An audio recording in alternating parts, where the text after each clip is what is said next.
إن الحمد لله نحمده ونستعينه ونستغفره ونعوذ بالله من شرور أنفسنا ومن سيئات أعمالنا من يهده الله فلا مضل له ومن يضلل فلا هادي له وأشهد أن لا إله إلا الله وحده لا شريك له وأشهد أن محمدا عبده ورسوله من بعد. Today inshallah we'll explain page 336 Sourat Al Hajj chapter 22. Today is Sunday 6th Al Hajj 1444 June 25th 2023. Allah subhanahu wa ta'ala says, أعوذ بالله من الشيطان الرجيم ذلك ومن يعظم حرمات الله فهو خير له عند ربه وأحلت لكم الأنعام إلا ما يتلى عليكم فاجتنبوا الرجس من الأوثان واجتنبوا قول الزور حنفاء لله غير مشركين به ومن يشرك بالله فكأنما خر من السماء فتخطفه الطير أو تهوي به الريح في مكان سحيق. That and whomsoever honors the sacred things of Allah, then there is better for him with his Lord. The cattle are lawful to you to eat except those that will be mentioned to you. So shun the ridge of the idols and shun false speech. Hunafa'a lillah, not associating partners unto him. And whomever assigns partners to Allah, it is as if he had fallen from the sky and the birds caught him in midair, or the wind had thrown him into a faraway place. The reward for avoiding sin. Allah subhanahu wa ta'ala says, this is what we have commanded you to do in the rituals of Hajj, and this is the great reward that the person who does that will gain. Because whomsoever honors the sacred things of Allah, meaning whomsoever avoids disobeying Allah and does not transgress the limits that Allah has set, which are sacred, and regards committing sin as a very serious matter, then for that person it is better for him with his Lord, meaning he will attain much good and a great reward for doing that. Just as the one who does acts of obedience will earn a great reward, so too the one who avoids sin will earn a great reward. ذلك ومن يعظم حرمات الله فهو خير له عند ربه وأحلت لكم الأنعام إلا ما يتلى عليكم. The cattle are lawful to you except those that will be mentioned to you. Means we have made permissible for you all the an'am, the cattle, and Allah has not instituted things to be forbidden on you, like the bahira or sa'iba or wasila or ham, that the people of ignorance said that it's haram for us to slaughter. So they would say that if a she-camel gives birth to 10 baby camels, then we can no longer ride it. It's solely for the benefit of our false gods that they used to worship, things like that. So all those are made up in the religion, and Allah did not make them haram, but it was only the ignorant people who made them haram.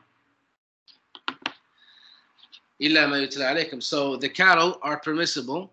So sa'iba, bahira, wasila, and ham, all these are also permissible, unlike what the people of ignorance used to say.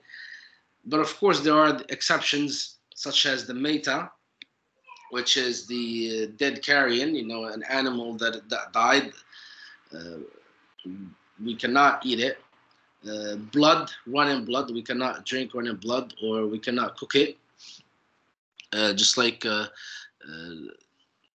some countries, they cook the blood and they make broth with it, etc. That's haram. The flesh of swine, of course, when you say flesh of swine, everything that's on the swine, not only the meat, because some people they say Allah says the meat of the swine, لحم الخنزير اسم جنس وليس اسم وليس اسم جزء. اسم جنس وليس اسم جزء. So when Allah says the meat of swine, that means the type of meat that comes from swine. That means meat, fat, feet, liver, because a person told me Allah says lahm khinzir, so we can eat the fat from khinzir. I said, how about the liver? He said, no, we cannot eat it. I said, well, Allah does not say the liver of khinzir. He said lahm. So we understood that lahm is actually ism jins. It's a name of type of meat. Meat, anything that comes from swine is haram. Even wearing clothing that are made with swine skin are haram. So we said meta, dead carrion, is haram. Blood is haram, but of course if there's some blood with the meat, that's not haram. The haram thing is actually running blood, because at the time of Jahiliyyah, a person would be traveling in the desert and then he would be thirsty, so he would injure his animal and drink the blood from it. So this way the animal is only injured and doesn't die, and he uses the blood to drink. That's haram. The flesh of swine, we said anything that comes from swine, and that which Allah's name has not been mentioned on, was slaughtering. So someone who is not a Muslim or a Christian or a Jew, if he slaughters this animal, the animal is haram. For example, in the West, some people say those are Christian countries and therefore the meat is halal, but we tell them that that's not the truth. Most people there, especially that work in slaughterhouses, etc., they come, they're Hindus or polytheists or atheists, etc. But if you see a Christian slaughter an animal, then you say Bismillah and you eat that animal, it's halal. Same way, the food that is, when it says that it's kosher, as long as it does not have alcohol in it, then it's halal. You say Bismillah and you eat. But meat that is being sold in supermarkets in the West today is haram, according to the scholars, because number one, it's not people who slaughter it, it's machines. And also, even the people who work in the slaughterhouses, most of them, they're not Christians. But as we said, if a Christian guy, basically brings you to his farm as an example, and he slaughters the animal with his hand, then you can eat from that meat because it was slaughtered by a person from the book, a person from the people of the book. Other than that, if a Muslim, for example, slaughters an animal and forgets to say Bismillah, then it's okay. It's still halal if he forgets to say it. But if a person was a Muslim but he apostated, is an atheist, then his dhabiha is not halal. And of course, if someone says that he's a Muslim and then he slaughters an animal, he says in the name of Sidi Jilali or in the name of Al-Wali such and such, that person anyway is not considered a Muslim. He's a polytheist because he worships others besides Allah, and whatever he slaughtered is not halal because he is not a Muslim, and number two, because it was slaughtered for a false deity, for a grave that is worshipped besides Allah. Or if a Christian slaughters an animal and says in the name of Jesus, then at that point the meat, you're not allowed to eat it because he slaughtered it for other than Allah. But if he doesn't say anything and slaughters it, then it's halal. So all these are intricacies that a person should know if he lives in the West with the non-Muslims, so that he can avoid falling into the haram. And of course, the person that says, no, just the food of Ahl Kitab, and then he just eats whatever meat is sold in the supermarket, he is bound to end up eating pork, as happened to a person that I know. He used to eat that type of meat, and one day he was with some people and they gave him a steak, and he ate that steak, and when almost done, the person asked him, "Are you not a Muslim?" He's like, "Yeah, why?" He's like, "I thought you guys don't eat pork." So basically he ended up eating pork because he was careless. He was careless about his religion. But of course, when it comes to dunya, people, they're very careful. Very careful where they rent. They're very careful which schools they send their children to. They're very careful about the clothes they wear. They're careful about the jobs they pick. But then when it comes to the deen, they say it's easy. The deen is easy, but it's not meaningless.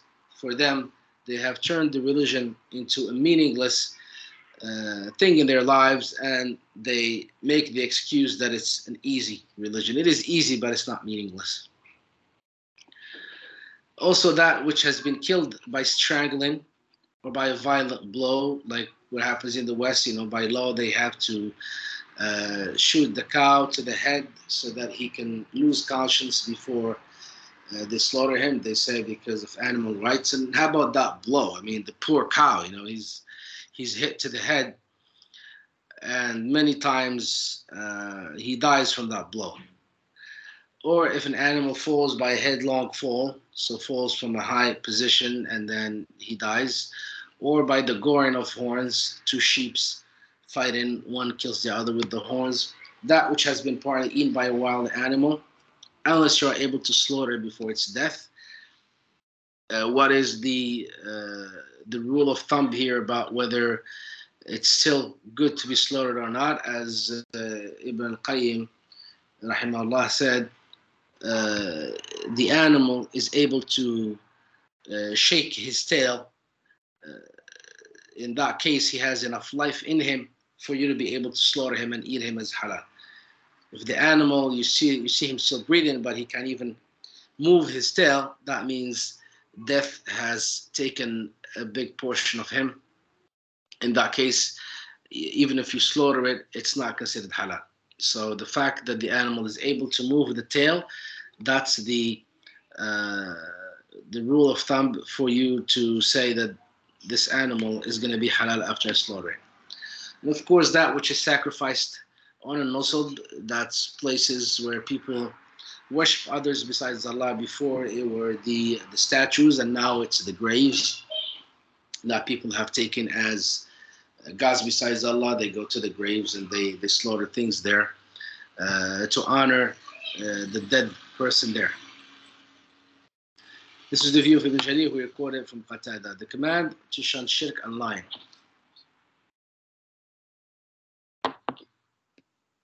Allah subhanahu wa ta'ala says, فَاجْتَنِبُوا الرِّجْسَ مِنَ الْأَوْثَانِ وَاجْتَنِبُوا قَوْلَ الزُّورِ. So shun the rijs of the idols and shun false speech. From this, it is clear what a rijs means. Avoid the abomination, which means the idols, the false gods, the statues, that which is worshipped besides Allah, graves, trees, anything that is worshipped besides Allah is rijs, is an abomination. Shirk is mentioned in conjunction with false speech, as in the ayah in Sourat Al-An'am, where Allah subhanahu wa ta'ala says, قُلْ إِنَّمَا حَرَّمَ رَبِّيَ الْفَوَاحِشَ مَا ظَهَرَ مِنْهَا وَمَا بَطَنَ وَالْإِثْمَ وَالْبَغْيَ بِغَيْرِ الْحَقِّ وَأَن تُشْرِكُوا بِاللَّهِ مَا لَمْ يُنَزِّلْ بِهِ سُلْطَانًا وَأَن تَقُولُوا عَلَى اللَّهِ مَا لَا تَعْلَمُونَ. Say, but the things that my Lord has indeed forbidden are al-fawahish, which are immoral sins, whether committed openly or secretly. Allah has forbidden sins of all kinds: unrighteous oppression, joining partners with Allah for which He has given no authority, and saying things about Allah of which you have no knowledge. This includes bearing false witness. Saying things about Allah of which you have no knowledge includes speaking about Allah Himself or Allah's names or attributes without knowledge, like some of the deviant groups where they say Allah subhanahu wa ta'ala hears without having the quality of hearing, or they say Allah subhanahu wa ta'ala does not have hands, or those that say Allah is neither up nor down, nor right nor left, nor under nor above. So it's as if they're saying Allah doesn't exist. All this enters into saying things about Allah without knowledge. It's one of the major sins, and sometimes it may even become disbelief. Like people that say that Allah subhanahu wa ta'ala is in everything, al-hulul. They say Allah is in everything you see is Allah. They say Allah is in me, in you, in the donkey, in the animals. High is Allah subhanahu wa ta'ala, high is Allah above what they say. So all these are saying about Allah things without knowledge. That's why Allah says in Surah Al-Baqarah, وَلَا تَتَّبِعُوا خُطُوَاتِ الشَّيْطَانِ إِنَّهُ لَكُمْ عَدُوٌّ مُبِينٌ إِنَّمَا يَأْمُرُكُمْ بِالسُّوءِ وَالْفَحْشَاءِ وَأَن تَقُولُوا عَلَى اللَّهِ مَا لَا تَعْلَمُونَ. Allah says, don't follow the footsteps of shaitan. He is truly your enemy. He only orders you to do evil things.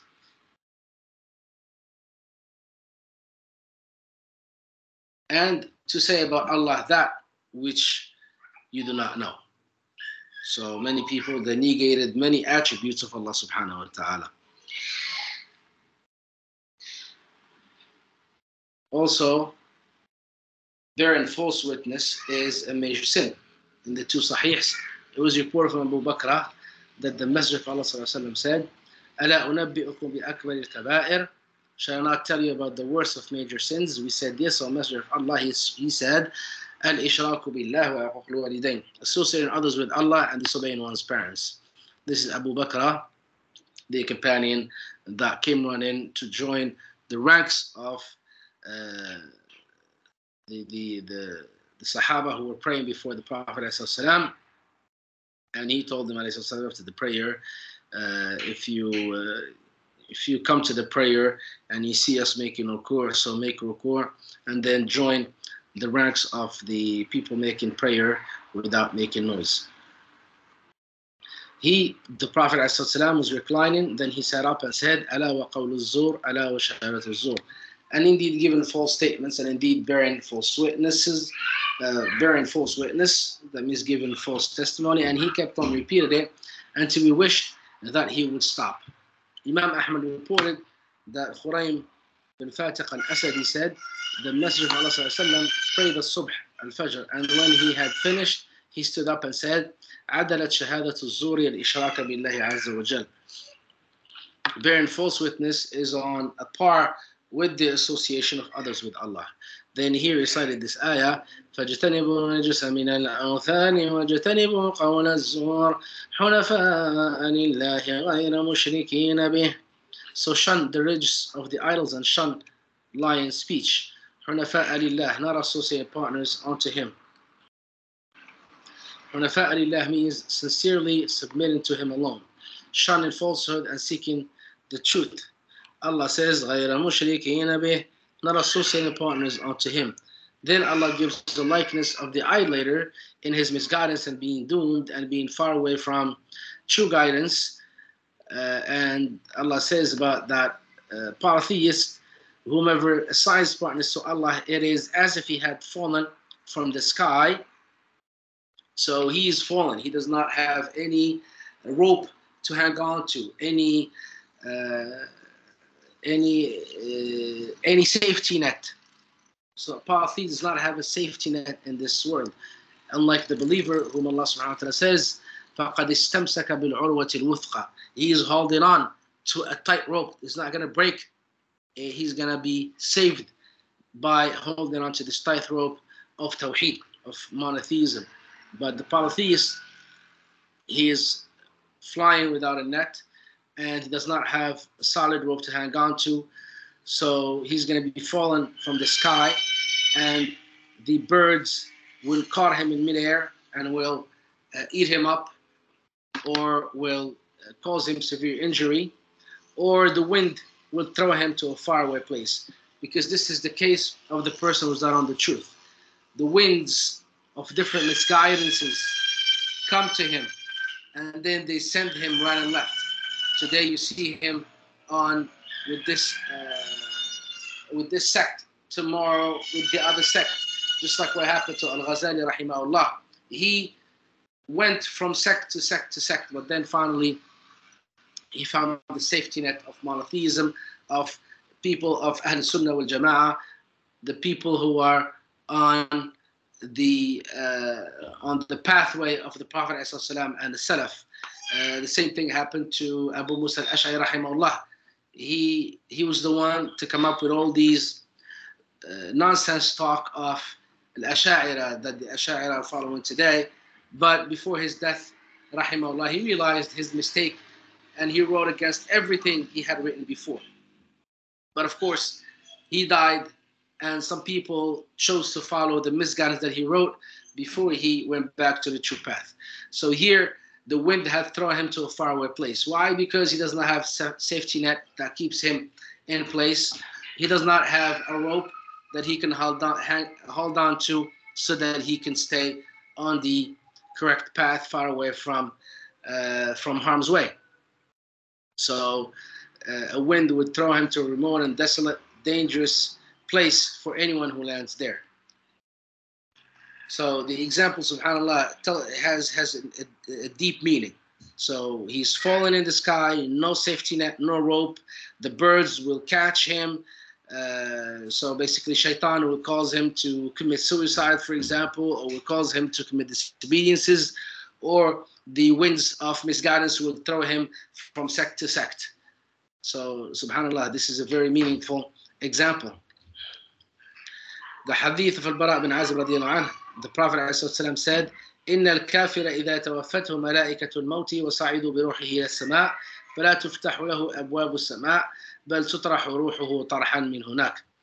When the angels of death take the soul of the disbeliever in death, they take his soul up to the heaven, and they tell the gatekeepers of the first heaven to open it, but the gates of heaven will not be opened for him because he's a disbeliever. So the angels will just throw his soul away from high up from the first sky, and then he's gonna fall down until he reaches the land and be punished as a result. And then when he enters his grave, the two angels, Nakir and Munkar, as the Prophet ﷺ described them, they are black, dark in color, blue-eyed. So we say the blue eyes here, it's not the nice blue eyes that we know. It's the blue of the blood clot. So, you know, when for example, if you're walking and you hit a door, you hit the side of your bed, and then it gets bruised, it's that blue color. It's the blue color of the bruise. That's the color of their eyes. So it's scary, and their voice sounds like thunder. And then they will ask him 3 questions: who's your Lord? What's your religion? And who's the man that was sent among you? So of course the believer, because he felt that in this world, and also among the adhkar of Sabah al-Masa, is he said, Raditu billahi rabba wa bil Islam dina wa Muhammad sallallahu alaihi wasallam nabiyya. He says, I am content with Allah as a Lord and Islam as a religion and Muhammad sallam as a messenger. He repeats that day and night in his adhkar. So of course that becomes part of him. His heart absorbs that speech that he says, because our hearts absorb what we say. So when he dies, his heart is full of that message, so he'll be able to answer easily. That's why Umar radiallahu anhu in the hadith, he told the Prophet ﷺ, are we going to have our minds with us? In other words, the things that we feel in this world, would we feel it when we're in the grave? In other words, the faith that you have in Allah, etc. He said, Prophet ﷺ, he said yes. Umar radiallahu anhu said, إِذَنْ أَكْفِيكُهُمَا إِذَنْ أَكْفِيكَهُمَا, I will suffice you for them. In other words, I'll be able to answer. Because in this world, I know that Allah subhanahu wa ta'ala is my Lord, and you, Muhammad is my messenger, and of course, Islam is my religion. So of course, when they ask me, I'll have no problem answering them. But as for the hypocrite, you know, people that lived in Muslim countries, they don't know anything about the religion. They don't care about the religion. They don't want to learn about the religion. They tell you, well, it's enough for me that I am Muslim. When the angels ask them, they'll say, I heard people say things and I said it with them. I hear people say la ilaha, I say la ilaha. What's la ilaha? Who cares? Come on, you guys, you know, wasting my time. Islam is an easy religion. Let's say la ilaha illallah, enough. So when he goes to the grave, he's not going to be able to answer because he doesn't know what it is. He doesn't know what la ilaha means. Just basically speech. He said, I heard people say things, and I said it with them. And subhanAllah, if you look at Muslims today, I mean, the more I deal with Muslims, the more I realize certain things. You know, for many Muslims, Islam is nothing but a name. They are Muslims by name. They follow their desires. Anything that Allah says for them, you know, if it comes, you know, in tune with their desires, then they accept it. If not, they reject it. Simple. Why? Because they think that they are better than Allah. They are better than Prophet ﷺ. They know better than their Creator. So we seek refuge with Allah from that. So the Prophet ﷺ said what happened to the soul of this believer. Then he recited this ayah where Allah subhanahu wa ta'ala says that the soul of the disbeliever, you know, he who disbelieves and associates partners with Allah, it's as if the one who's thrown from high up, and the birds catch him mid-flight. or the wind throws him in a faraway, desolate, dangerous place. The hadith has already been quoted in explanation of Surah Ibrahim. Allah gives another examples of the ayat later in Surah Al-An'am, where He says, قُلْ أَنَدْعُو مِن دُونِ اللَّهِ مَا لَا يَنفَعُنَا وَلَا يَضُرُّنَا ونرد على أعقابنا بعد إذ هدانا الله كالذي استهوته الشياطين في الأرض حيران له أصحاب يدعونه إلى الهدى ائتنا قل إن هدى الله هو الهدى. Shall we worship others besides Allah? Worship those that can do us neither good nor harm. Statues can even help themselves stand up if they fall. And shall we turn back on our heels after Allah has guided us to the true monotheism and become like the one whom the shayateen have made go astray in the land of confusion? He was lost in the desert, and his companions that he was traveling with are calling him to come their way. He telling him this is the correct way. And of course, the shayateen, they are telling him to go somewhere else. So if this person goes back to the companions, the caravan he was with, he will find his way to the destination. And here the example is for Jannah, paradise. But if he follows his whims and desires and other shayateen of mankind and jinnkind, he will go astray in the land in confusion and die in that state. Say verily, Allah's guidance is the only guidance. So Allah's guidance, the true monotheism, the true path of Ahl Sunnah wal Jama'ah, the path of the Prophet ﷺ and the companions, that's the only guidance. Any other thing, any other sect, if you ask them, what's your origin? They will tell you it's someone other than Muhammad ﷺ and other than the companions. So of course, just by that you will know that whatever they are saying is not coming from the pure source of Islam, which is Muhammad ﷺ and the companions that were with him and lived Islam. Not only heard it, but they learned Islam, they lived it, they practiced it in front of the Prophet ﷺ, and he was able to correct any misunderstandings they had about the religion, as the hadith say about that. So any other sect, just the fact that their originator is other than Muhammad ﷺ and other than the companions, that in itself is an indication that they are misguided and they should go back to the true path. Next, Allah subhanahu wa ta'ala says, ذَلِكَ وَمَنْ يُعَظِّمْ شَعَائِرَ اللَّهِ فَإِنَّهَا مِنْ تَقْوَى الْقُلُوبِ لَكُمْ فِيهَا مَنَافِعُ إِلَىٰ أَجَلٍ مُّسَمًّى ثُمَّ مَحِلُّهَا إِلَى الْبَيْتِ الْعَتِيقِ. Thus it is, and whomsoever honors the sha'air of Allah, then it is truly from the taqwa of the hearts. In them, in these sha'air, the sacrificial animals, there are benefits for you for an appointed term. And afterwards, they are brought for a sacrifice to Al-Bayt Al-Atiq. That's where animals should be sacrificed for Hajj in the vicinity of Al-Bayt Al-Atiq, in the vicinity of the Kaaba. Explanation of the Udhiyah and Sha'ir of Allah. وَمَنْ يُعَظِّمْ شَعَائِرَ اللَّهِ فَإِنَّهَا مِنْ تَقْوَى الْقُلُوبِ. And whosoever honors the Sha'ir of Allah, meaning his commands, then it is truly from the taqwa of the hearts. This also includes obeying his commands in the best way when it comes to offering sacrifices. As Al-Hakam said, narrated from Miqsam, from Ibn Abbas. Ibn Abbas said, honoring them means choosing fat, healthy animals for sacrifice. Abu Umama bin Sahl said, we used to fatten the udhiyah in al-Madinah, and the Muslims used to fatten them. This is recorded by Al-Bukhari. In other words, taking care of the animals so that they are fat, so that whatever is sacrificed for the sake of Allah and given to the poor is the best animals. Unlike Qabil, that offered the things that he did not need as qurban to Allah subhanahu wa ta'ala, and his gift was not accepted, as opposed to Habil, who gave the best of things he had to Allah subhanahu wa ta'ala, and it was accepted, and the fire came from the heaven to eat up that whatever he offered as a sign that it was accepted. In Sunan Ibn Majah, it was recorded from Abu Rafi' that the Messenger of Allah ﷺ sacrificed 2 castrated, fat, horned rams. Abu Dawood and Ibn Majah recorded from the Jabir, the Messenger of Allah ﷺ sacrificed 2 castrated, fat, horned rams. It was said that the Messenger of Allah ﷺ commanded us to examine their eyes and ears. Sacrificial animals, we have to examine the eyes and ears. Do not sacrifice the muqabbila, the mudabbira, the shaqa, nor the kharqa.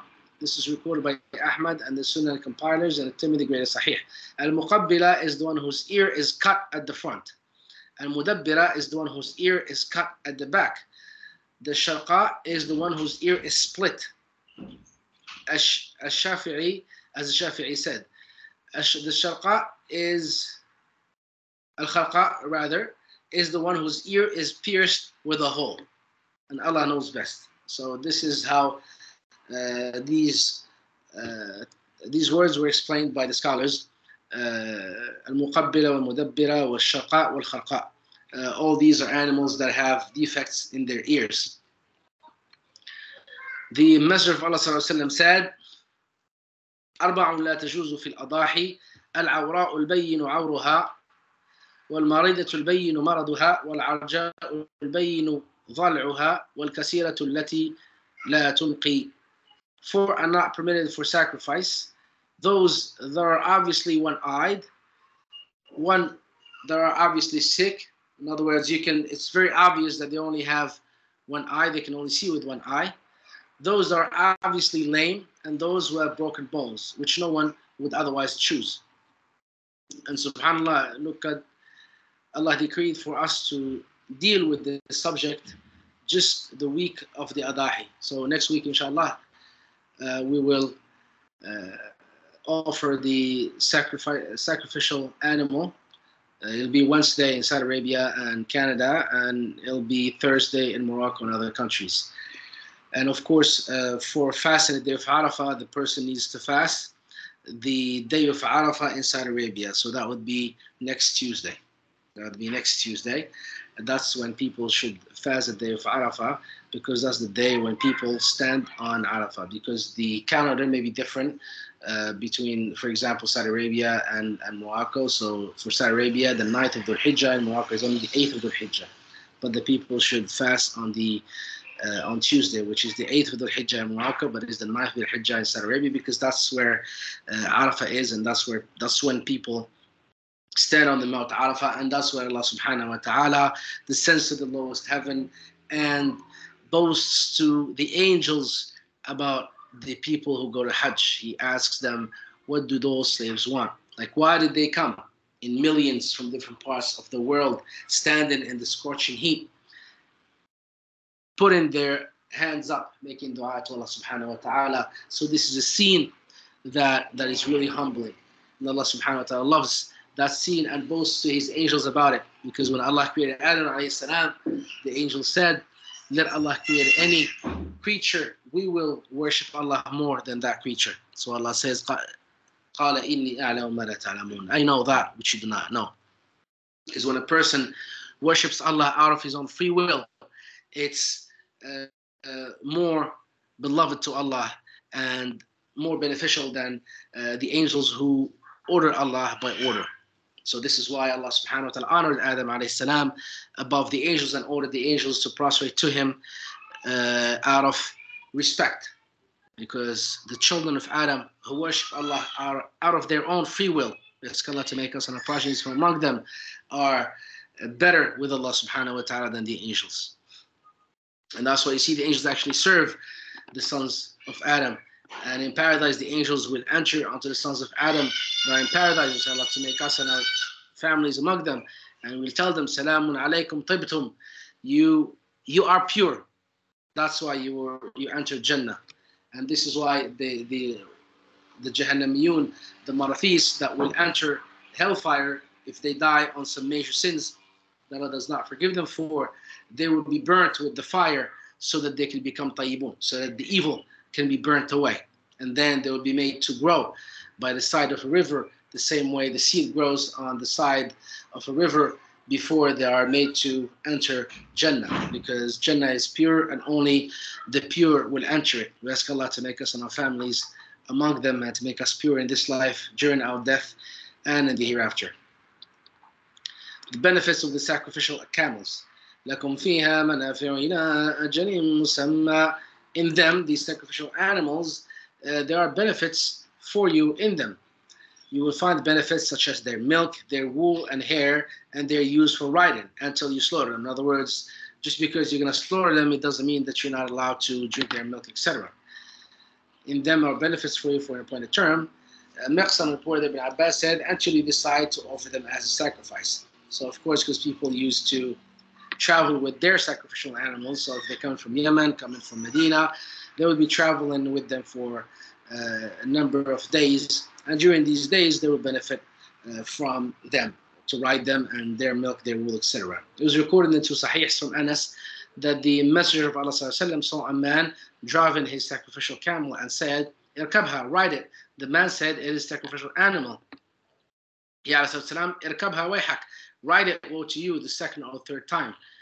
So people, that's what we said, in Jahiliyyah, in the time of ignorance, people, if they honored an animal, they would not ride it, they would not milk it, they would not slaughter it, they will just say this is for our gods. But here, Prophet ﷺ is showing that, even though this is a sacrificial animal, we are able to benefit from it until we sacrifice it. According to a report recorded by Muslim from Jabir, the Messenger of Allah ﷺ said, "Irkabha bil ma'ruf idha uji'ta ilayha." Ride it gently according to your needs. ثُمَّ مَحِلُّهَا إِلَى الْبَيْتِ الْعَتِيقِ. And afterwards they are brought for sacrifice to the Atiq house. Meaning they are eventually brought to the Atiq house, which is the Kaaba, for slaughtering. Allah subhanahu wa ta'ala says, هَدْيًا بَالِغَ الْكَعْبَةِ, an offering brought to the Kaaba. This is Sourat Al-Ma'idah. Also in Sourat Al-Fath, وَالْهَدْيَ مَعْكُوفًا أَن يَبْلُغَ مَحِلَّهُ, and detained the hadi from reaching their place of sacrifice. This is during the Umrah of Al-Hudaybiyah, where the polytheists stopped the Prophet ﷺ and the Sahaba from making Umrah and sacrificing the hadi in the Kaaba. Next, Allah subhanahu wa ta'ala says, وَلِكُلِّ أُمَّةٍ جَعَلْنَا مَنْسَكًا لِيَذْكُرُوا اسْمَ اللَّهِ عَلَى مَا رَزَقَهُم مِّن بَهِيمَةِ الْأَنْعَامِ فإلهكم إله واحد فله أسلموا وبشر المخبتين الذين إذا ذكر الله وجلت قلوبهم والصابرين على ما أصابهم والمقيم الصلاة ومما رزقناهم ينفقون. And for every nation we have appointed religious ceremonies, that they may mention the name of Allah over the beast of cattle that He has given them for food. And your God is one God, so you must submit to Him alone and give glad tidings to the mukhbitin, whose hearts are filled with fear when Allah is mentioned, and the patient who bear whatever may befall them, and who perform the salah and who spend out of what we have provided for them. Rites of sacrifice have been prescribed for every nation in the world. Allah tells us that sacrifice and shedding blood in the name of Allah has been prescribed for all nations. In other words, Muslims, they are not the first ones. Ali ibn Abi Talha reported that Ibn Abbas said, وَلِكُلِّ أُمَّةٍ جَعَلْنَا مَنْسَكًا. And for every nation we have appointed religious ceremonies, festivals. Ikrimah said, sacrifices. And that's why Shaitan, he sees that this is a ritual, and he tries to make the same ritual for the false gods that are worshipped besides Allah. And that's why you see the polytheists, they go and take sacrificial animals to the graves, to statues, to trees, etc. And for every nation we have appointed religious ceremonies. Zayd bin Aslam said, this means Mecca. Allah did not appoint religious ceremonies anywhere else for any nation. So Zayd bin Aslam's opinion is that Allah did not appoint religious ceremonies anywhere else for any nation. But Ikrimah radiallahu anhu and Ali ibn Abi Talha ibn Abbas, that he said that for every nation we have appointed religious ceremonies. It was recorded to Sahih that Anas sorry, ليذكروا اسم الله على ما رزقهم من بهيمة الأنعام, that they may mention the name of Allah over the beast of cattle that He subhanahu wa ta'ala has given them for food. It was recorded in Sahih that Anas said, the Messenger of Allah sallallahu alaihi wasallam brought 2 fat horned rams. He said, Bismillah and Allahu Akbar. Then he put his foot on their necks. And then he slaughtered them. فَإِلَهُكُمْ إِلَهٌ وَاحِدٌ فَلَهُ أَسْلِمُوا. And by the way, some people, they tie the legs of the animal before they slaughter it, thinking that that's better for the animal. No, that's not the case. You have to do it the same way the Prophet said, because that's the most merciful way. And when the animal moves the legs, it's just a reflex of the heart pumping the blood to come out of the neck. But as far as pain, it's not felt by the animal, because when the jugular vein is cut during slaughter, the nerves that carry the pain to the brain are cut. So no pain is felt by the animal. And what's more, Allah subhanahu wa ta'ala is the one who described this way of slaughtering to the sons of Adam. So are the sons of Adam going to know better than Allah about what's merciful for animals? Of course not, but they think that they know better. This is because they are arrogant and they are idiots. Because if they had any brain, they will know that we human beings existed for thousands of years. This is how we used to do them. All of a sudden, they think that everyone else before them was an ignorant person like them. But that's not the case. The best way to slaughter the animal is the way that Allah subhanahu wa ta'ala prescribed. And look only at the lion. When he attacks a prey, where does he catch it from? He catches it from the neck, because that's the most merciful way for that animal to die. Also, when a person is executed, which is more humane? Lethal injection and electricity for him to be burnt alive and feel the pain, or cutting off his head and thereby cutting off the nerves that carry the pain to the head? Of course, cutting off the head. This is how humanity did it throughout history, even before Islam, because that's the most merciful way to execute a person. But now they came up with other methods claiming that they are more humane, but they are nothing but inhumane, like the lethal injection and running electricity through a person's body. You see him burning alive, subhanallah. How can they say that this is merciful? فَإِلَهُكُمْ إِلَهٌ وَاحِدٌ فَلَهُ أَسْلِمُوا. And your God is one God, so you must submit to Him alone. Your God is one, even though the laws of the prophets may vary and may abrogate one another. These are only legislations, what's halal, what's haram, but the aqeedah, the creed is one. Worship Allah alone with no partners or associate. That's why Allah subhanahu wa ta'ala says, وَمَا أَرْسَلْنَا مِن قَبْلِكَ مِن رَسُولٍ إِلَّا نُوحِي إِلَيْهِ أَنَّهُ لَا إِلَهَ إِلَّا أَنَا فَاعْبُدُونِ. And we did not send any messenger before you, O Muhammad, except we revealed to this messenger, none has the right to be worshipped except Allah, so worship Allah. So this is the creed of all the prophets, monotheism, and the laws was halal haram differed from nation to nation from time to time. And the perfect legislation is the one that Allah gave the Muslims, because that's the final religion, and it's valid and fits everything that will be in the world until the day of judgment. So you must submit to Allah alone, meaning submit to His commands and obey Him in all sincerity. فَلَهُ أَسْلِمُوا وَبَشِّرِ الْمُخْبِتِينَ. And give glad tidings to the mukhbitin. Mujahid said about mukhbitin, those who find contentment in their faith. Those who are Muslims and happy to be Muslims, they are content. Not the ones who are Muslims and feel upset about many of the rules that go against their veins and desires. So here, mukhbitin with a ta, two dots, not 3 dots. Thawri said, al-mukhbitin are those who find contentment in their faith and accept the decree of Allah and submit to Him. It is better to interpret it by what comes next. that Allah explains what the mukhbitin are. Allah says, الَّذِينَ إِذَا ذُكِرَ اللَّهُ وَجِلَتْ قُلُوبُهُم وَالصَّابِرِينَ عَلَى مَا أَصَابَهُمْ وَالْمُقِيمِ الصَّلَاةِ وَمِمَّا رَزَقْنَاهُمْ يُنْفِقُونَ. So these are the four qualities of the mukhbitin. Those whose hearts are filled with fear when Allah is mentioned, meaning their hearts fear Him, and the patient who bear whatever calamity may befall them, meaning of afflictions, and those who perform the salah.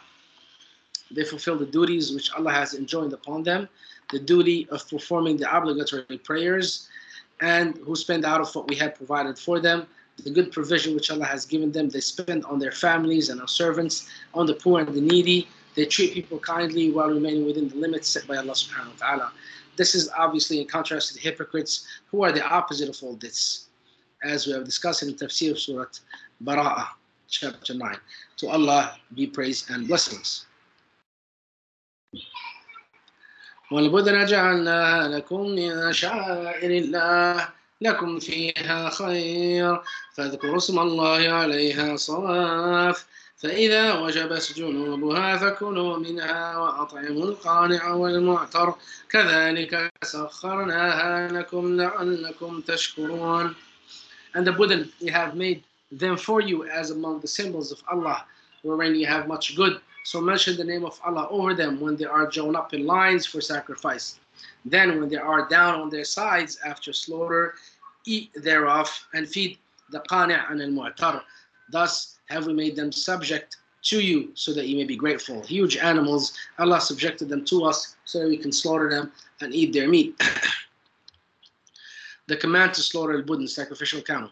Here Allah reminds His servants of the blessing which He has bestowed on His servants by creating the budn for them and making them one of His symbols, because He subhanahu wa ta'ala has decreed that they should be brought to His sacred house. Indeed, they are the best of that which may be offered as a sacrifice to Allah. So here the scholars are different as to what's the best sacrificial animal. Is it camel or is it the ram, as Prophet said, did? And the correct opinion Allah knows best is that the ram is the better.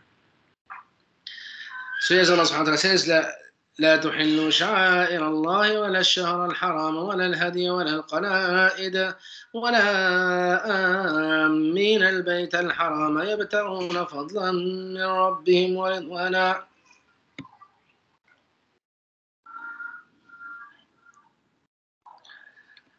Violate not the sanctity of the sha'ir of Allah, nor the sacred months, nor of the animals brought for sacrifice, nor the garlanded people or animals and others, nor the people coming to the sacred house seeking bounty from their Lord. وَالْبُدْنَ جَعَلْنَاهَا لَكُمْ. Al-qala'id, garlanded animals, are animals that when people were traveling with them to sacrifice for the sake of Allah, they would hang something around their necks. Why? So that people can know that these are animals are to be sacrificed, so that they can be respected. Also, if thieves were to rob them, they would not touch these animals out of sanctity and out of respect for Allah subhanahu wa ta'ala. So al-qala'id means garlanded animals. They used to put things around their necks. وَالْبُدْنَ جَعَلْنَاهَا لَكُمْ مِنْ شَعَائِرِ اللَّهِ. And al-budn, we have made them for you among the symbols of Allah. Ibn Jurayj said, Ata commented on this ayah, cattle and camels. A similar view is also reported from Ibn Umar radiallahu anhuma, Sa'id bin al-Musayyib, and Al-Hasan al-Basri. Mujahid said al-budn means camels. According to Muslim, Jabir bin Abdullah and others said, the Messenger of Allah ﷺ commanded us to share in offering the sacrifice. A budn, camel, for 7 people, and 1 cow for 7 people. So this is the maximum, but of course, there can be less people in a camel and in a cow. So 2 people or 3 people can partake in a camel or in a cow. لَكُمْ فِيهَا خَيْرٌ, wherein you have much good, means reward in the hereafter. فاذكروا اسم الله عليها صواف. So mention the name of Allah over them when they are drawn up in lines for sacrifice. It was reported from Al-Muttalib bin Abdullah bin Hantab that Jabir bin Abdullah said, I prayed with the Messenger of Allah sallallahu on Eid al-Adha. When he finished, he brought a ram and slaughtered it, saying, Bismillah wallahu akbar, Allahumma hadha anni wa amman lam yudahi min ummati. Bismillah and Allahu akbar, Allah. This is on behalf of me and anyone of my ummah who has not offered a sacrifice. This is recorded by Ahmad, Abu Dawood, and At-Tirmidhi. Muhammad bin Ishaq recorded from Yazid bin Habib from Ibn Abbas that Jabir said, the Messenger of Allah sallallahu sacrificed 2 rams on the day of Eid.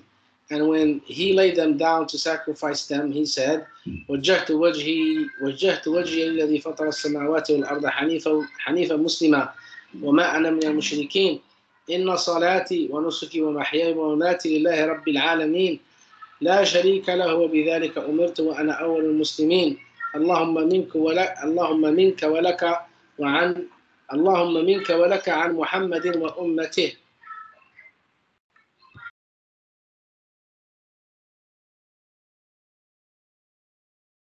I turn my face to the one who created the heavens and the earth, being true and sincere in faith, submitting myself to him alone. And I am not of the idolaters, I am monotheist. Verily my prayer, my sacrifice, my living and my dying are for Allah, the Lord, for that exists with no partner or associate for him. Thus am I commanded, and I am the first of the Muslims. O Allah, from you and to you, on behalf of Muhammad ﷺ and his ummah. So this is a bounty from you. You're the one who granted me this animal to sacrifice. You granted me the means to be able to buy it, etc. And it is to you as a sacrifice on behalf of Muhammad ﷺ and his ummah. Then he said, Bismillah and Allahu Akbar, and slaughtered them. It was reported from Ali bin al-Husayn from Abu Rafi' that when the Messenger of Allah ﷺ wanted to offer a sacrifice, he would buy 2 fat, horned, fine rams. When he had prayed and addressed the people, he would bring one of them to where he was standing in the prayer place and would sacrifice it himself with a knife. Then he would say, Allahumma hadha an ummati jami'iha man shahida laka bit-tawheed wa shahida li bil-balagh. Oh Allah, this is on behalf of all of my ummah, whomever bears witness of tawheed of you and bears witness that I have conveyed. Then he would bring the other ram and sacrifice it himself and say, هذا عن محمد وآل Muhammad. So the first one, he would say, this is on behalf of my ummah, whomever bears witness of tawheed. So this is proof of what I have been saying all along. So the ummah of Muhammad is not someone that calls himself Muslim. It's a person who witnesses of tawheed, does not worship graves, does not worship shuyukh, etc. And bears witness that I have conveyed. And the second one, he would say, this is on behalf of Muhammad and the family of Muhammad, all of his wives and children. He would give them to the poor, and he and his family would eat from it as well. This is reported by Ahmad and Ibn Majah. Of course, they are on the behalf of your children if they are not married. But if they are married, then usually it becomes, the onus would become on them to sacrifice if they are able to. Al-A'mash narrated from Abu Dhabiyan from Ibn Abbas, فَاذْكُرُوا اسْمَ اللَّهِ عَلَيْهَا صَوَافٍ. So mention the name of Allah over them when they are drawn up in lines for sacrifice, when they are standing on 3 legs, because the camel, before it is slaughtered, the left foreleg is tied up so that it doesn't run away. And the camels usually, they are not, the way they slaughter is called the nahr. So while they're standing, their necks is cut. And then after they fall, then they are slaughtered the same way that a sheep is slaughtered. So the left foreleg tied up, when they are standing on 3 legs with the left foreleg tied up, he says Bismillah and Allahu Akbar, La ilaha illallah, Allahumma minka walak, in the name of Allah, and Allah is the most great. There is no God but Allah. Oh Allah, this is a bounty, this is a gift from you. You allowed me to be able to have this sacrifice and to you as a sacrifice. So Bismillah, Allahu Akbar, Allahumma minka walak.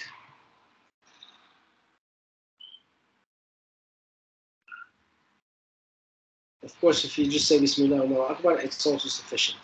But it's better to say the whole dhikr to emulate the sunnah of the Prophet.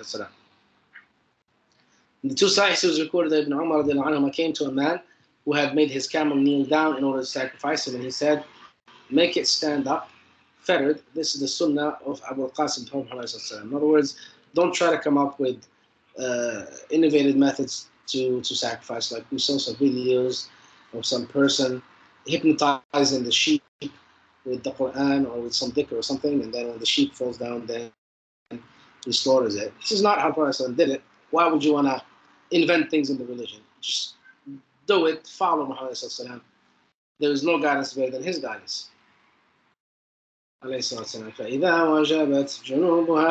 when they are down on their sides, Nabi Najih reported that Mujahid said, this means when it has fallen to the ground.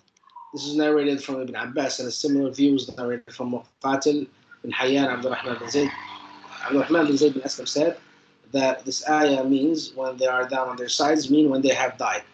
So this is what was meant by the comments of Ibn Abbas and Mujahid, for it is not permitted to eat from the sacrifice when it has been slaughtered until it has died and its movements have ceased. So this is an important thing. Some people, they rush to cut the animal open and take out the liver when the animal is still moving. You have to wait until the movements have ceased.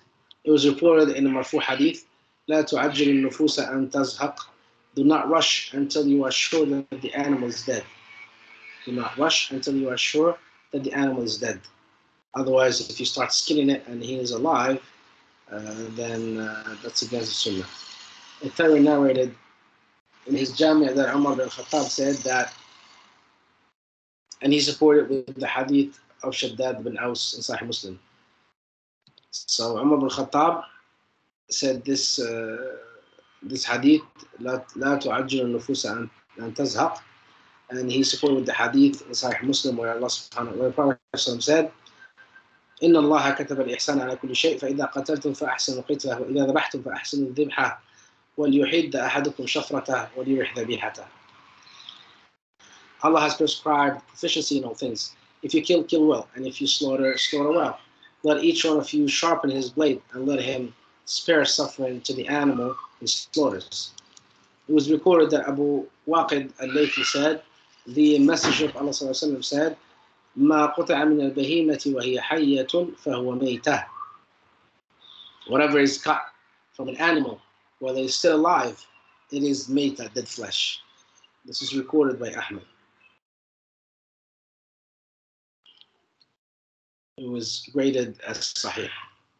فَكُلُوا مِنْهَا وَأَطْعِمُوا الْقَانِعَ وَالْمُعْتَرَ. Eat thereof and feed al-qani' al-mu'tar. This is a command which implies that this is permissible. Al-Awfi reported that Ibn Abbas said, qani' is the one who is content what he is given, and he stays in his house. And the mu'tar is the one who comes to you and rubs shoulders with you so that you will give him some meat. But he does not ask for it. This is also the view of Mujahid and Muhammad bin Ka'b al-Quradi. Ali bin Abi Talha reported that Ibn Abbas said, Qani' is the one who is too proud to ask, and al-mu'tar is the one who does ask. This is also the view of Qatada, Ibrahim al-Nakha'i al-Mujahid, according to one report narrated from him. And the opposite was also suggested. This ayah has been quoted as evidence by those scholars who said that the sacrifice should be divided into three. A third for the one who offers the sacrifice to eat from, a third to be given as gifts to his friends, and a third to be given to charity to the poor. And very important instruction here is that if a person helps you slaughter the animal and you want to pay him, do not pay him from the animal, because that is a sacrifice for Allah. You're not allowed to use any part of it as payment. So if someone helps you slaughter, a butcher for example, then you pay him in money or whatever other method other than the sacrificial animal for his help, for his work, and then before he leaves you give him a portion of the meat. But don't insinuate to him that you are going to give him some of the meat and then you ask him, how much do I give you? Because he most likely will say, since you're going to give me some meat, I'm going to give him a discount. So all these are ruses that some ignorant people may use to pay for the butcher from the sacrificial animal.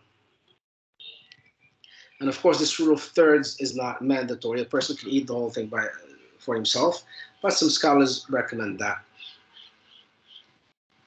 As Allah says, eat thereof and feed the poor who does not ask and the beggar who asks. But there is no evidence in this ayah for this view. According to Sahih Hadith, the Messenger of Allah said to the people, إني كنت نهيتكم عن ادخار لحوم الأضاحي فوق ثلاث فكلوا وادخروا ما بدا لكم. I used to forbid you to keep the meat of the sacrifice for more than 3 days, but now eat from it and keep it as you see fit. So in the beginning, the person forbade them from storing the meat so that they can eat what they need and give to the poor people that which is left. Because this is the reason why the meat becomes bad if you leave it outside without refrigerating it. As far as Rasul said, لولا بنو إسرائيل لما خنز اللحم. If it were not for the Jews, the meat would never change its odor. Just like when you have an apple, if it stays outside without a refrigerator for a long time, it doesn't rot. It doesn't rot until after a long period of time. So that's how the meat was. But because the Jews used to store it and not give it to the poor, Allah subhanahu wa ta'ala punished them by making it turn bad and having a bad, foul smell. So Yahweh in the beginning, he did not want the Muslims to do what the Jews did, and he wanted them to eat what they needed and give the rest to other people who are needy. But after that, he said, now you can eat from it and keep it as you see fit. According to another report, فَكُلُوا وَادَّخِرُوا وَتَصَدَّقُوا. Eat some, keep some, and give some in charity. According to another report, فَكُلُوا وَأَطْعِمُوا وَتَصَدَّقُوا. Eat some, feed others, and give some in charity. As for the animal skins, it was recorded in Musnad Ahmad from Qatada bin al-Nu'man in the hadith about the sacrifice, فَكُلُوا وَتَصَدَّقُوا وَاسْتَمْتِعُوا بِجُرُودِهَا وَلَا تَبِعُوهَا. Eat and give it in charity, and make use of the skins, but do not sell them. Do not sell them. It was recorded that Bara bin Azib said, the Messenger of Allah said, إن أول ما نبدأ به في يومنا هذا أن نصلي ثم نرجع فننحر فمن فعل ذلك فقد أصاب سنتنا ومن ذبح قبل الصلاة فإنما هو لحم قدمه لأهله ليس من النسك في شيء. The first thing that we should do on this day of ours, that means the day of Eid, the 10th of the Hijjah, is to pray first, and then return and offer the sacrifice. Whomever does that will have followed the Sunnah. Whomever slaughters his animal before the prayer, this will become just meat. It's not a sacrificial animal. It's just meat that he slaughtered and has brought for his family to eat. This is opposite to Eid al-Fitr, where the Zakat al-Fitr has to be paid before the Salat. Okay, Zakat al-Fitr has to be paid before Salat al-Eid, so it can be considered Salat al-Fitr. If it is paid after Salat al-Eid, it's considered normal charity. Here, for Eid al-Adha, the animal has to be slaughtered after Salat al-Eid. If it is slaughtered before Salat al-Eid, it's not considered udhiyah. It is only considered a normal animal that a person slaughtered to feed his family. And in Sahih Muslim it is mentioned that one is not to offer the sacrifice until the Imam has offered it. So if you live in a Muslim country, you have to wait until the leader of that country slaughters his animal before you slaughter yours. And obviously, you have to pray Jama'ah with the Muslims. And obviously, the Muslims usually don't pray until after the leader of the leader of that Muslim nation has done so. So just follow your brothers and sisters in the country, Muslim country that you're living in, and you will be able to avoid sacrificing before your leader has sacrificed. It is prescribed to offer the sacrifice on the day of Al-Nahr and the following 3 days of Tashriq. In other words, you can offer the Udhiyah on the 10th day of the Hijjah, 11th, 12th, and 13th. Because of the hadith of Jubair bin Mut'im, who said that the Messenger of Allah said, أيام التشريق كلها ذبح. The days of Tashriq are all for sacrifice. This is recorded by Ahmad and Ibn Hibban. Next, Allah subhanahu wa ta'ala, كذلك سخرناها لكم لعلكم تشكرون. Thus we have made them subject to you so that you may be grateful for this reason. So Allah subhanahu wa ta'ala likes for his slaves to thank him for the bounties he subhanahu wa ta'ala has given us. And thanking the bounty is a means for that bounty to continue, for Allah to continue giving that bounty. وَإِذْ تَأَذَّنَ رَبُّكُمْ لَإِن شَكَرْتُمْ لَأَزِيدَنَّكُم. Your Lord has decreed that if you thank him for his bounties, he will give you more. وَلَئِن كَفَرْتُمْ إِنَّ عَذَابِي لَشَدِيدٌ. Here كفر النعمة. If you are ungrateful to the bounties that Allah has given you, then Allah's punishment is severe. He'll take it away from you. Means we have subjugated them to you, these sacrificial animals. We have made them submissive towards you, so that if you wish, you can ride them, or if you wish, you can milk them, or if you wish, you can slaughter them. Because as we know, animals like bulls and camels, they are strong animals, and many times they attack their owners and they kill them. But yet Allah subhanahu wa ta'ala, in the majority of cases, has made them subservient to mankind. As Allah subhanahu wa ta'ala said in Sourat Yasin, أَوْلَمْ يَرَوْا أَنَّا خَلَقْنَا لَهُم مِّمَّا عَمِلَتْ أَيْدِينَا أَنْعَامًا فَهُمْ لَهَا مَالِكُونَ. Until Allah subhanahu wa ta'ala says in Surah Yasin, أَفَلَا يَشْكُرُونَ. Do they not see that we have created for them, or for our hands have created the cattle, so that they are their owners? Until Allah says, will they not be grateful? And Allah says in this ayah, كَذَلِكَ سَخَّرْنَاهَا لَكُمْ لَعَلَّكُمْ تَشْكُرُونَ. Thus have we made them subjected to you, so that you may be grateful. Allah says, لَن يَنَالَ اللَّهَ لُحُومُهَا وَلَا دِمَاؤُهَا وَلَكِنْ يَنَالُهُ التَّقْوَى مِنكُمْ كَذَلِكَ سَخَّرَهَا لَكُمْ لِتُكَبِّرُوا اللَّهَ عَلَى مَا هَدَاكُمْ وَبَشِّرِ الْمُحْسِنِينَ.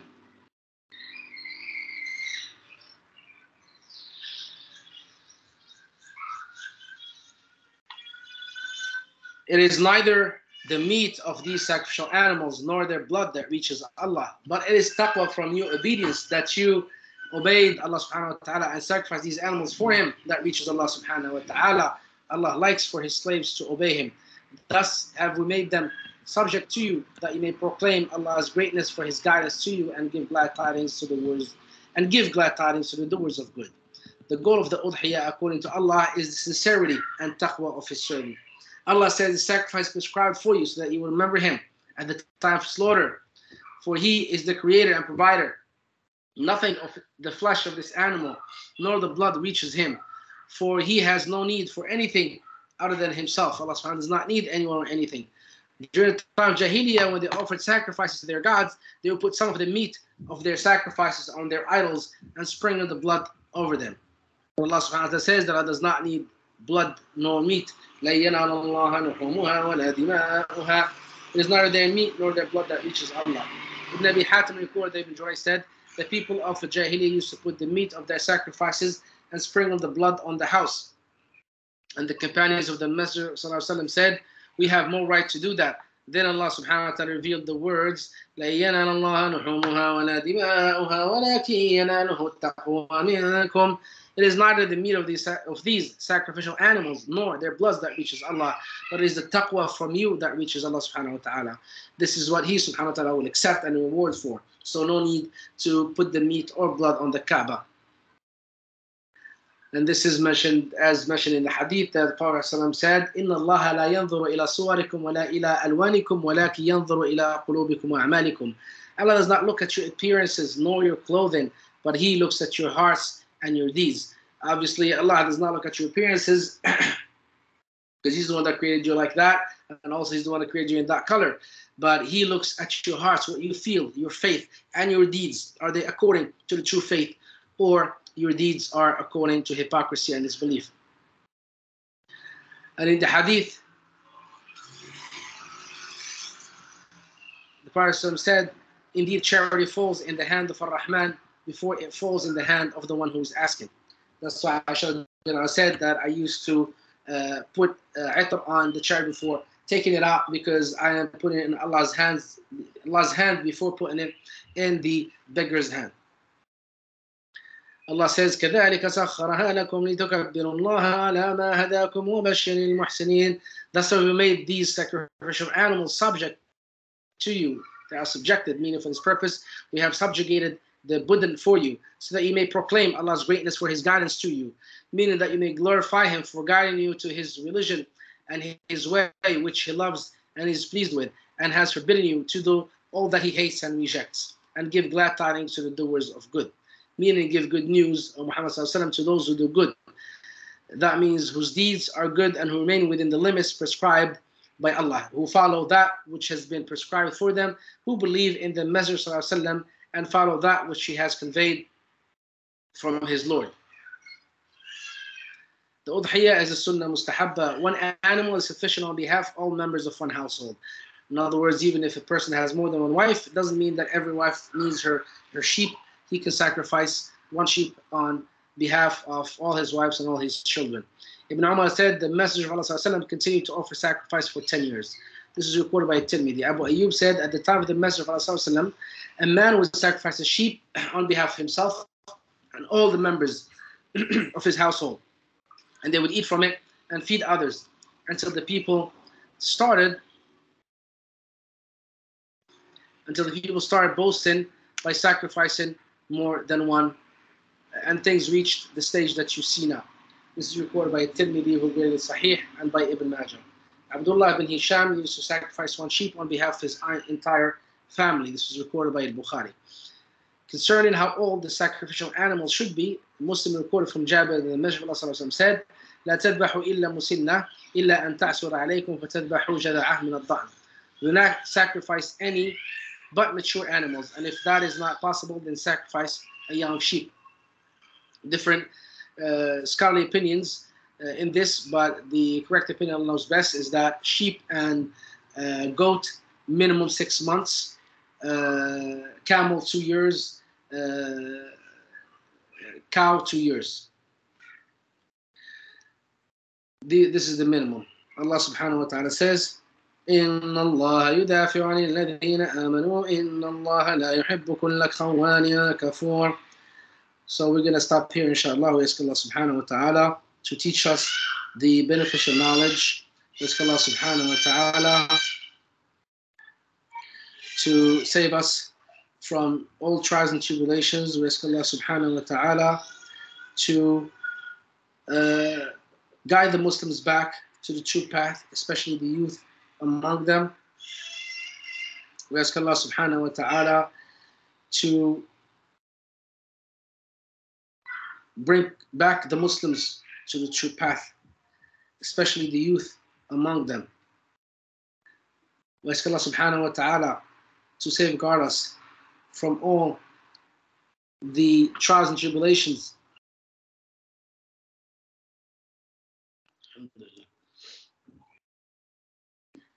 We ask Allah subhanahu wa ta'ala to bless us on our provisions and our children. We ask Allah subhanahu wa ta'ala to make the best day of our existence the day that we meet Him.